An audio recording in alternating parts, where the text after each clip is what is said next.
Kiyyaan kun micoon an jaaladhu san dhiisuuti deemi.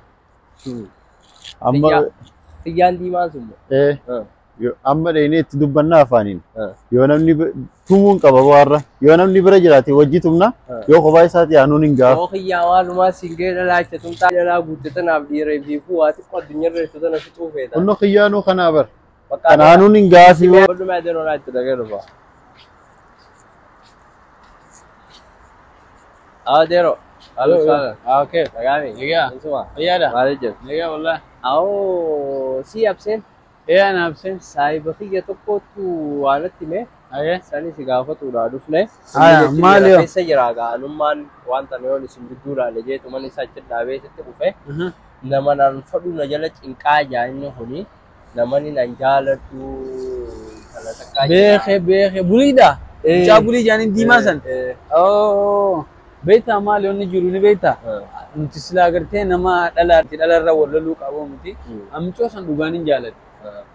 Fuudhuun fedhallee silaa agartee isiin immoo ana jaalattiin fireendummaaf isii barbaadanatti fakkaata. ni cinqaa inni. Innillee ni cinqa isii. Asifeet.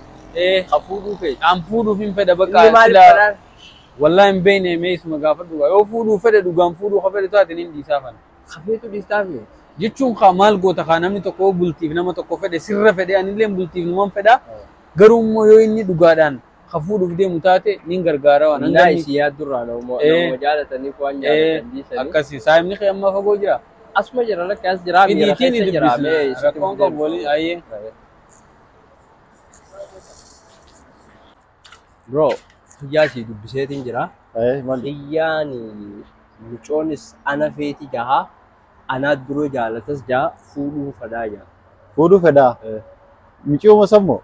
Dhiisuu inni fooquma tanarraa fa'aa darbuu fedha yoo raadii seettee. Maal jechuun? Ishuma san fuudhu deemu? Isuma sanin fuudhuu fedha yaate akkamiin silaa fuudhuu feetaa.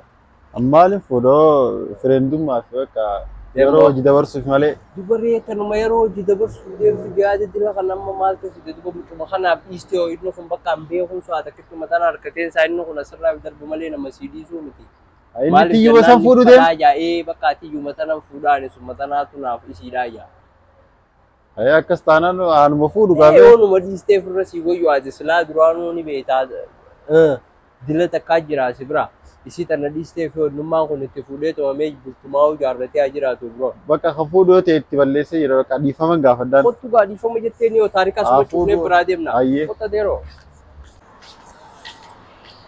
Innoo dubbisiin bro. Dhiifama yoo kan fuudhuuf deemtu taate si dhiisee jira ammaan achi kararratti illee ba'ee sin dararu dhiifama Awo bakka galatoon bro wallahi bultiifin barbaadaani kanuma wanni nu jidduu jiru awo galatoon. Kalma walii dhiisuutu isinii gaariidha maali? Awo galatoon wallahi. Atis bultii ijaaruu qabdaa ati shabaaba nama dholee hortee Yaa inni kunis findaataadha inni saafana da'u ati nama qofa fakkaata findaatummaa. Findaatummaa tana fixeetiin jiran nan gofalchiisin gaa. Egaa bakka fuudhuunis gaariidha bultii gaarii rabbi siif haa godhu. Thank you bro galatoon wallahi beektaa. Wanni guddaan amma Ana kenni na cinqusan hin dhiisuuf hin ka'e garuu immoo rabbii si areenaa fidee galatoon Akka bro. midhiista waan feetu irratti hin tuutu.